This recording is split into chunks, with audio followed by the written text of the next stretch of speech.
যুদ্ধের ময়দানে কেবল মিসাইল আর ড্রোন নয়, পর্দার আড়ালে চলছে এক ভয়ঙ্কর স্নায়ুযুদ্ধ। তেহরানের গোয়েন্দা বিভাগ দাবি করল এক অবিশ্বাস্য সাফল্যের।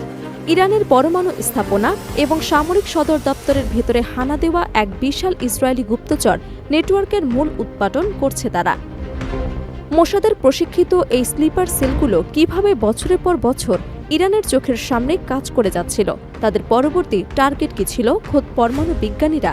এই নেটওয়ার্কের ধরা পড়া কি ইসরায়েলের গোয়েন্দা ইতিহাসের সবথেকে বড় পরাজয়? ইরানের গোয়েন্দা মন্ত্রণালয় এক বিশেষ ঘোষণায় জানিয়েছেন যে তারা দেশজুড়ে পরিচালিত এক সপ্তাহব্যাপী অভিযানে ইসরায়েলের বৈদেশিক গোয়েন্দা সংস্থা মোসাদের সাথে যুক্ত একটি বিশাল গুপ্তচর নেটওয়ার্কের সকল সদস্যকে গ্রেফতার করেছে। এই নেটওয়ার্কটি ইরানের অন্তত ৬০টি প্রদেশে ছড়িয়েছিল।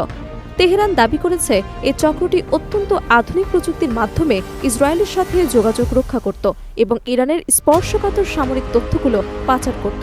এই অভিযানে মোট কতজন গ্রেফতার হয়েছে তা প্রকাশ না করলেও সংখ্যাটি কয়েক ডজন হতে পারে বলে ধারণা করা হচ্ছে।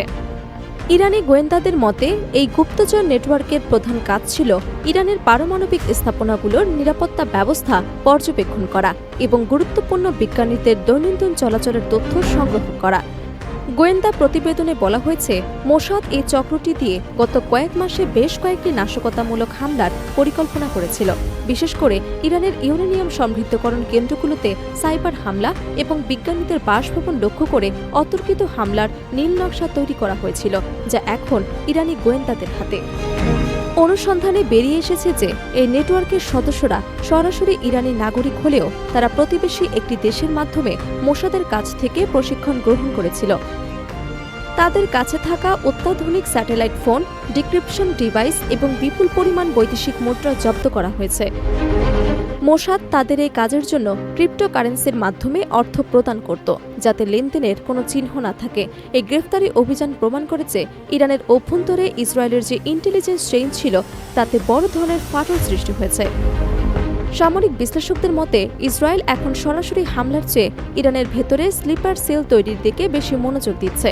এই স্লিপার সেলগুলো বছরের পর বছর সাধারণ মানুষের মতো জীবনযাপন করে এবং সঠিক সময়ে সক্রিয় হয়ে নাশকতা চালায়। 15 মার্চের এই অভিযান মোসাদের সেই দীর্ঘমেয়াদী পরিকল্পনাকে ধূলিসাৎ করে দিয়েছে। ইরান দাবি করেছে এই চক্রটি কেবল তথ্যই দিত না, বরং ইরানের সামরিক ড্রোন ও মিসাইল ফ্যাক্টরিগুলোতে অগ্নিকাণ্ড ঘটানোর মতো ছোটখাটো বিস্ফোরণের পেছনেও জড়িত ছিল। এই গুপ্তচর নেটওয়ার্ক ধরা পড়ার পর তেল আবিব থেকে এখনও কোনো আনুষ্ঠানিক প্রতিক্রিয়া আসেনি, তবে ইসরায়েলি মিডিয়াগুলো এটিকে গোপনীয়তার বড় লঙ্ঘন হিসেবে উল্লেখ করছে। 28 ফেব্রুয়ারি হামলার পর ইরান যখন প্রতিশোধের জন্য প্রস্তুত, ঠিক সেই সময় এই গোয়েন্দা সাফল্য তেহরানকে এক অনন্য উচ্চতায় নিয়ে গেছে।